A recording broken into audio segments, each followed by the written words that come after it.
এরপরে প্রশ্ন হলো বিড়াল, কুকুর, কুকুর, পাখি বা কবুতর পালা যাবে কিনা? বিড়াল পালা তো যাবে, এতে কোনো সন্দেহ নাই।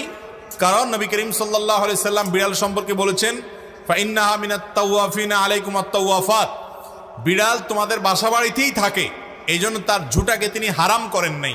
বিড়াল যদি কোনো কিছুতে মুখ দেয়, তাহলে কুকুর মুখ দিলে যেরকম হারাম হয়ে যায়, নাপাক হয়ে যায়, বিড়াল যদি মুখ দেয়, বিড়ালের ঝুঁটা কি হয় না? নাপাক হয় না।